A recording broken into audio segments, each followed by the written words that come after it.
Saudara-saudari terkasih, para pembaca buku-buku yang diterbitkan oleh penerbit Canisius, salam sejahtera bagi kita semua. Saya Pastor Posinus Gulo OSC.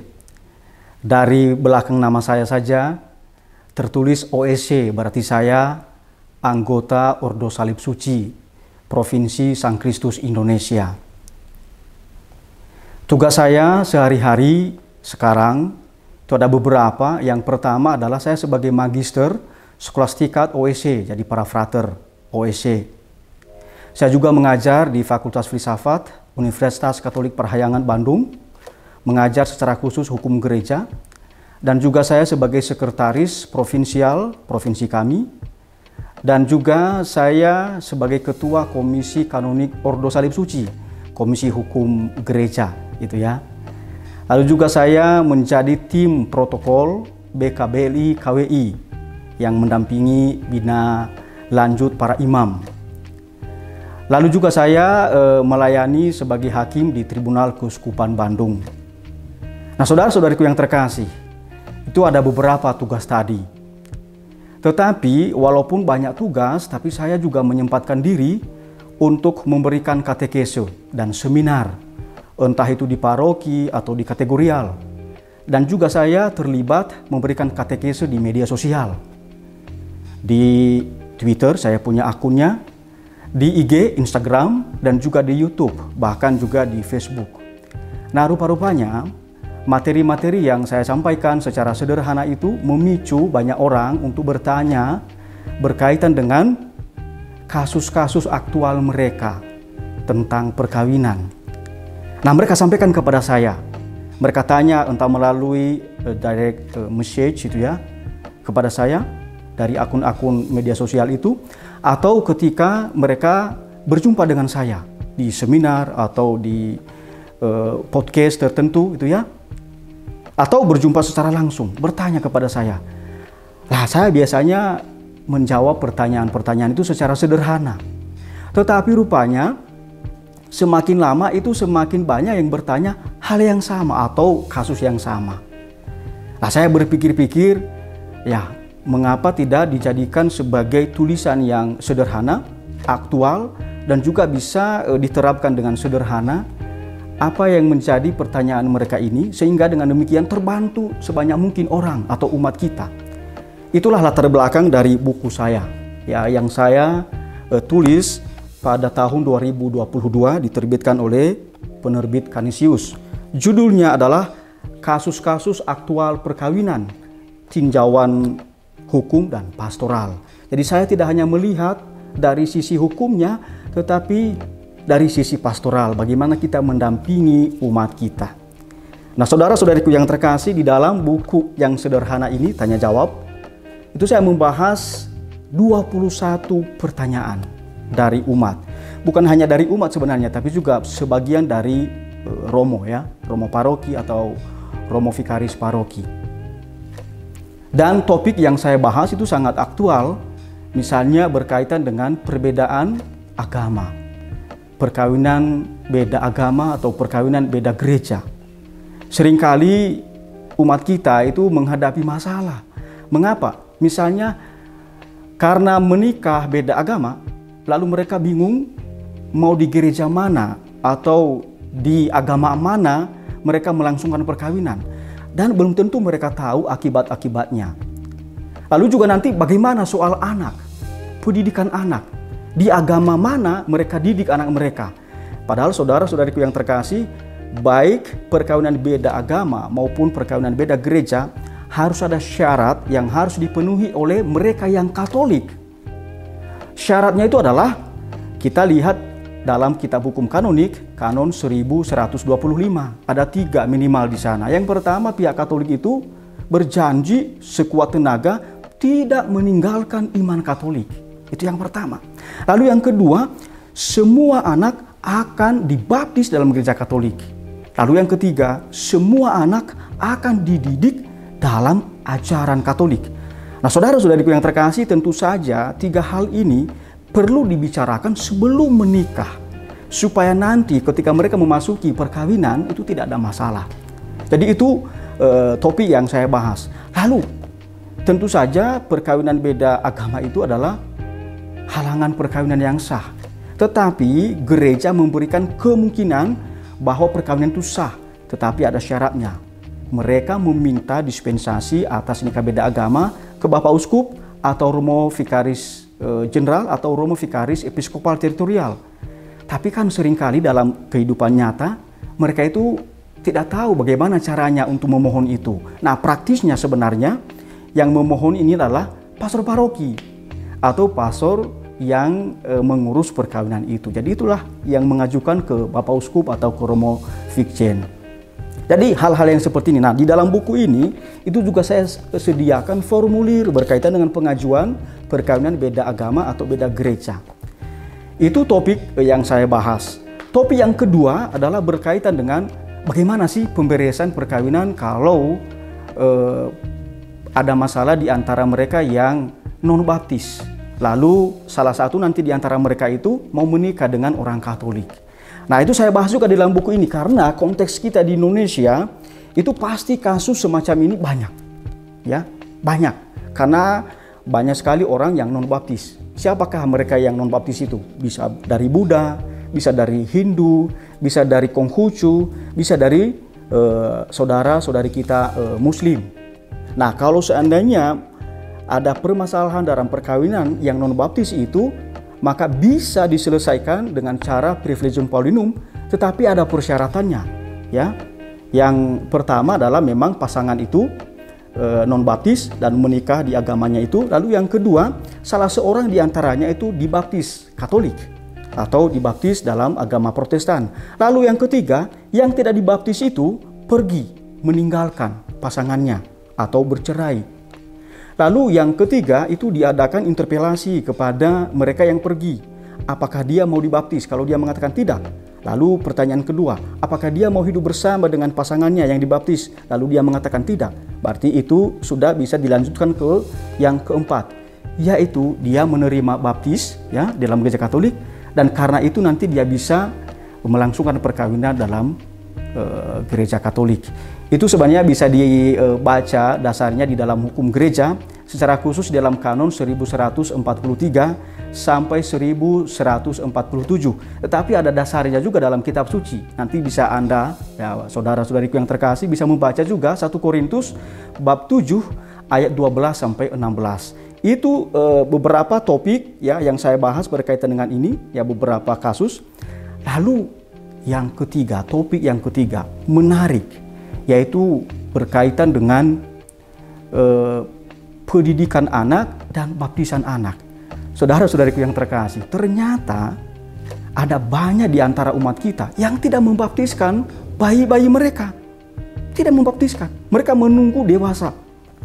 Nah, itu nanti ada masalah. Mengapa? Karena anak itu tidak tumbuh di dalam iman mereka.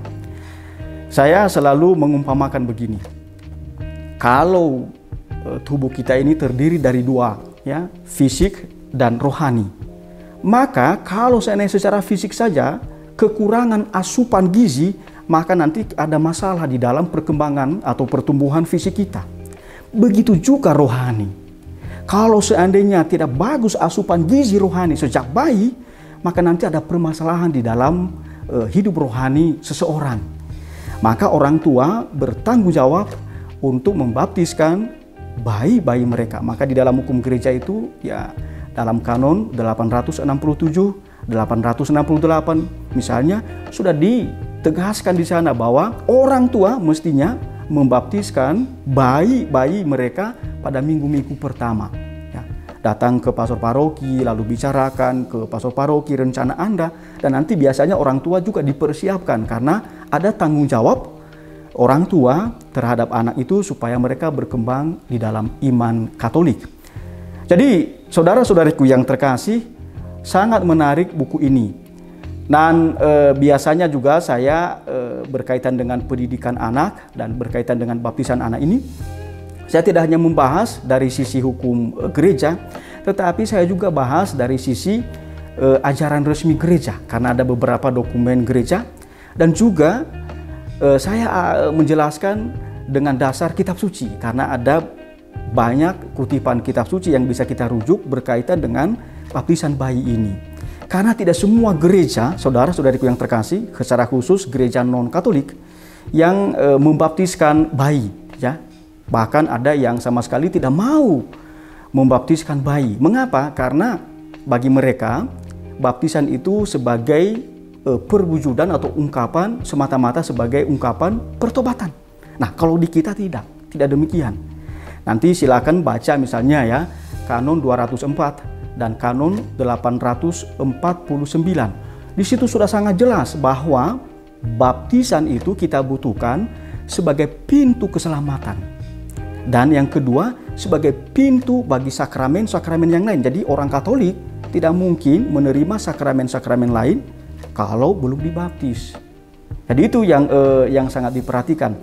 Dan yang kedua, melalui baptisan juga kita dijadikan atau dilahirkan sebagai putra dan putri Allah. Maka bayangkan itu ya, kalau orang tua membaptiskan bayi mereka, nah itu justru luar biasa. Mengapa? Karena mereka membawa anak mereka kepada Allah kembali. Mereka sadari bahwa bayi itu merupakan anugerah Allah dan sekarang mereka akan menyerahkan kepada Allah melalui baptisan. Nah, ini yang luar biasa. Lalu yang ketiga, yang perlu kita perhatikan juga, melalui baptisan kita digabungkan di dalam komunitas gerejawi. Maka saudara-saudariku yang terkasih, kita juga sebagai orang Katolik, sebagai orang tua, kita berjuang membangun komunitas gerejawi. Kita ini tubuh mistik Kristus, kepala kita adalah Kristus. Maka kita sebagai anggota juga menjaga persatuan di antara kita. Jangan ada perpecahan. Dan kesatuan ini ya kita juga tularkan kepada orang lain. Maka orang Katolik itu berjuang untuk membangun kesatuan. Karena kesatuan itu juga merupakan karya Roh Kudus. Saudara-saudariku yang terkasih, di dalam buku ini juga saya membahas kasus, karena ada banyak kasus, bagaimana kalau calon pasangan itu melakukan penipuan itu ya. Karena seringkali itu para Romo juga rupanya tertipu, ada beberapa yang tertipu. Nah, salah satu yang saya bahas di sini misalnya adalah ketika terjadi penipuan dengan memalsukan surat baptis. Karena biasanya surat baptis ini sangat penting bagi kita, bagi orang Katolik, karena melalui surat baptis itu akan terlihat apakah calon pasangan itu memiliki status bebas. Apakah dia pernah menikah sebelumnya atau tidak pernah menikah sebelumnya, karena tertulis di situ status hidupnya. Nah, rupanya ada beberapa yang melakukan pemalsuan surat baptis itu. Nah, sebenarnya saya mengatakan di dalam buku ini mengatakan ada cara yang sederhana dan praktis supaya kita tidak ditipu. Bagaimana caranya misalnya? Kantor di dalam surat baptis itu kan ada kop surat dan ada alamat dari paroki di mana seseorang itu dibaptis. Nah, maka Romo paroki atau Romo vikaris paroki atau sekretaris paroki mesti mengkonfirmasi ya, apakah orang yang bersangkutan ini benar dari gereja ini ya, apakah juga benar dibaptis di gereja ini. Dan kalau seandainya nama yang bersangkutan itu tidak diketahui, nah biasanya yang ditanya adalah orang tuanya. Karena di dalam kartu keluarga yang sering bisa diketahui dengan cepat adalah nama orang tua kita. Ya, itu. Jadi saudara-saudariku yang terkasih, ada banyak hal yang menjadi kasus praktis ya, aktual, tetapi sangat sering terjadi ya di tengah umat dan juga ya dihadapi oleh para romo kita. Ya, sangat banyak kasus ya. Hal-hal yang seperti itu sederhana sepertinya, tetapi juga sering terjadi. Lalu juga rupa-rupanya yang perlu juga diperhatikan oleh para romo, ya saya singgung juga di dalam buku ini, karena harus sungguh-sungguh melaksanakan pemeriksaan kanonik sebelum menikah. Mengapa? Karena pemeriksaan kanonik itu di situ nanti para romo ya yang mendampingi yang akan menikah itu akan melihat bahwa tidak ada satu hal pun yang menyebabkan perkawinan itu nanti tidak sah. Jadi harus sungguh-sungguh diselidiki, diperhatikan. Maka saudara-saudariku yang terkasih, penyelidikan kanonik itu tidak boleh itu virtual. Itu harus bertemu secara fisik. Karena yang kita lihat itu kita lihat gerak tubuhnya, bahasa tubuhnya, tutur katanya itu ya. Lalu juga kalau seandainya ada pertanyaan-pertanyaan yang kita ragukan, kita bisa tanya kembali. Tetapi saudara-saudariku yang terkasih, kalau pastor paroki Anda atau pastor vikaris paroki Anda melakukan pemeriksaan kanoni kepada Anda yang akan menikah, maka ikutilah dengan serius. Karena itu sangat bagus untuk mempersiapkan perkawinan Anda. Dan bagi kita orang Katolik, ya, perkawinan itu bukan hanya status hidup. Ya, kalau status hidup berarti ya profan saja, ya, hal duniawi saja, atau urusanku saja, urusan manusia. Tetapi perkawinan itu kita sadari sebagai panggilan dari Allah. Karena perkawinan itu dikehendaki oleh Allah. Bahkan kalau kita lihat, ya, perkawinan bagi orang Katolik adalah sakramen luar biasa. Ya, apa itu sakramen? Berarti sakramen adalah tanda dan sarana keselamatan dari Allah untuk kita, untuk manusia. Dengan kata lain, melalui perkawinan, pasangan suami dan istri beserta anak-anak, mereka semakin dikuduskan melalui perkawinan itu. Maka sebenarnya pertanyaan sederhana, apakah Bapak dan Ibu, saudara-saudariku yang terkasih yang memutuskan untuk menikah, Anda dari hari ke hari semakin dikuduskan di dalam perkawinan Anda, semakin setia kepada Allah, semakin setia membangun persekutuan di dalam gereja. Nah, ini hal-hal yang sangat perlu diperhatikan. Lalu ada topik juga yang saya bahas di dalam buku ini, ada kasus. Kalau seandainya kan umat Katolik itu kan merantau di beberapa tempat. Nah, kalau seandainya mereka merantau, misalnya hanya 3 bulan di suatu tempat, tapi mereka mau melangsungkan perkawinan. Apakah di tempat mereka merantau itu punya hak untuk dilayani oleh romo paroki? Nah, saudara-saudariku yang terkasih, ini memang tidak banyak diketahui. Anda memiliki hak untuk dilayani oleh pastor di mana Anda memiliki kuasi domisili, bahkan di mana Anda tinggal secara aktual itu, bahkan ketika Anda di situ tinggal 1 bulan. Kita bisa baca itu di dalam Kanon 102 misalnya. Gitu ya. Jadi hal-hal praktis saya bahas di dalam buku ini yang sering terjadi di antara kita umat Allah. Memang saudara-saudariku yang terkasih, kalau nanti Anda memiliki buku ini, itu ya, lalu juga akan Anda sadari, oh rupanya ada beberapa halangan-halangan perkawinan di dalam gereja Katolik, itu ya, yang juga kalau ditabrak halangan nikah itu, maka bisa mengakibatkan suatu perkawinan itu tidak sah. Maka saya juga singgung di dalam buku ini berkaitan dengan anulasi perkawinan, ya, pembatalan perkawinan. Hanya saja memang begini, seringkali orang itu salah mengartikan atau memahami anulasi perkawinan. Karena ada banyak orang yang mengatakan kalau begitu anulasi itu sama dengan perceraian. Oh tidak. Atau kalau begitu anulasi itu sama saja kita memisahkan 2 orang. Oh tidak begitu.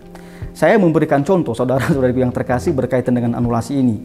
Saya akan ulang-ulang ya. Jadi anulasi itu seperti orang kalau main bola, ya. Lalu striker itu dia bawa bola, lalu sebenarnya dia sudah offside, tetapi dia giring bola, lalu dia golkan. Kenyataan gol, ya, masuk gawang. Tetapi karena wasit melihat bahwa dia offside, dianulir gol yang sudah digolkan itu, dinolkan kembali. Jadi kurang lebih seperti itu anulasi. Kalau ada hal-hal yang mengakibatkan atau menyebabkan perkawinan tidak sah sebelum menikah, nah itu bisa menjadi dasar dari anulasi itu. Tapi saudara-saudariku yang terkasih, kan anulasi itu berarti pembatalan perkawinan yang sejak semula tidak sah, ya. Itu sebenarnya pembatalan perkawinan itu. Dengan kata lain, sebenarnya bukan anulasi yang pertama-tama menjadi solusi. Solusinya apa? Berarti disahkan dong. Jadi perkawinan tidak sah mestinya disahkan. Maka harus ada syarat yang kedua, baru ada kemungkinan dianulasi. Syaratnya apa? Tidak mungkin dipulihkan kembali hidup bersama mereka di dalam ikatan perkawinan. Maka biasanya di tribunal, ya, para hakim, ya, para romo itu yang mengurus perkawinan, anulasi perkawinan, harus hati-hati dan bijaksana, ya. Harus hati-hati dan bijaksana. Harus melihat fakta-fakta dan juga kepastian moral bahwa nanti kalau diputuskan kasus itu tidak menjadi skandal di tengah-tengah umat, ya, tidak mengganggu iman umat, dan juga tidak, justru berdosa mereka yang mengajukan permohonan anulasi itu. Jadi itu saudara-saudariku yang terkasih, isi buku ini itu ya 21 kasus, sangat menarik ya. Saya dengar itu ada banyak yang memiliki buku ini dan mereka WA saya ya, sampaikan mereka berterima kasih juga karena rupanya ada banyak kasus yang mereka alami persis apa yang ada di dalam buku ini ya. Lalu para romo paroki ini juga perlu memiliki buku ini. Mengapa perlu memiliki? Karena di bagian akhir para romo itu saya menyiapkan formulir ya, bagaimana mengajukan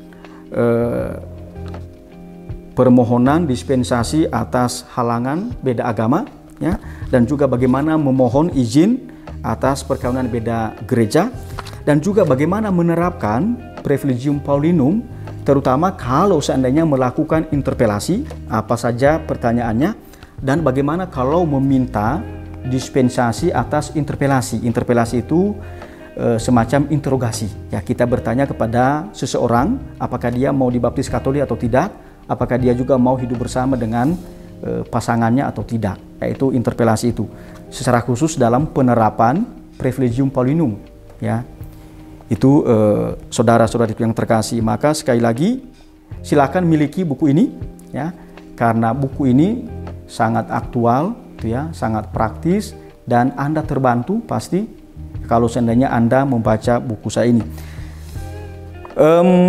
Saya rasa saudara-saudariku yang terkasih, kalau nanti Anda memiliki buku ini ya, bisa Anda juga cari di penerbit Canisius itu ya, secara online, bisa juga langsung di kantor Canisius, atau juga ada di Tokopedia itu ya, atau Shopee, itu dijual banyak di sana itu ya, buku saya ini. Itu saja saudara-saudariku yang terkasih yang saya sampaikan itu ya dalam kesempatan ini ya. Semoga Anda sungguh-sungguh mempersiapkan perkawinan bagi Anda yang memilih panggilan menikah, dan orang tua yang mendampingi anaknya untuk mempersiapkan perkawinan juga supaya sungguh-sungguh memohon kepada Allah kebijaksanaan, dan para romo paroki yang akan mendampingi calon pasangan suami dan istri ya, supaya sungguh-sungguh juga melaksanakan pastoral perkawinan itu. Karena saudara-saudariku yang terkasih, ada keprihatinan sekarang itu ya, semakin banyak kasus perkawinan yang meminta anulasi perkawinan atau bercerai. Itu sebenarnya kita sangat sayangkan. Mengapa? Karena kita sebagai orang Katolik ya, orang Kristiani, pengikut Kristus, mestinya kita lebih setia pada sabda Kristus ya, sabda Tuhan Allah. Dan kita bisa baca di dalam, misalnya ya, saya kutip dua saja ya. Misalnya di dalam Injil Matius bab 19 ayat 5 sampai 6. Di situ sudah dikatakan bahwa mereka bukan lagi dua. Jadi pasangan suami dan istri itu bukan lagi dua, tapi satu daging. Apa yang sudah dipersatukan oleh Allah tidak boleh diceraikan oleh manusia. Jadi orang Katolik, para pengikut Kristus itu mestinya berjuang ya, mempertahankan perkawinan. Tidak ada kuasa manusia manapun yang menceraikan suami dan istri ya. Dan juga Anda bisa baca itu hampir sama itu dalam Injil Markus ya, bab 10 ayat 7 sampai 9. Jadi sama isinya. Mereka bukan lagi dua, melainkan satu daging. Apa yang sudah dipersatukan oleh Allah tidak boleh diceraikan oleh manusia. Maka Injil ini tadi, sabda Yesus ini diulang kembali di dalam hukum gereja. Dan itu saya menekankan juga di dalam buku ini. Misalnya di dalam kanon 1141 dikatakan sangat jelas, sekali perkawinan dilangsungkan secara sah dan disempurnakan dengan persetubuhan, maka hanya kematian yang memisahkan keduanya. Jadi Anda bayangkan saudara-saudariku yang terkasih, maka mestinya kita sebagai orang Katolik berjuang setia di dalam panggilan itu. Itu saja saudara-saudariku yang terkasih yang saya sampaikan di dalam penjelasan atau mengapa saya menulis buku ini dan kurang lebih apa isinya. Silakan memiliki buku ini. Tuhan memberkati.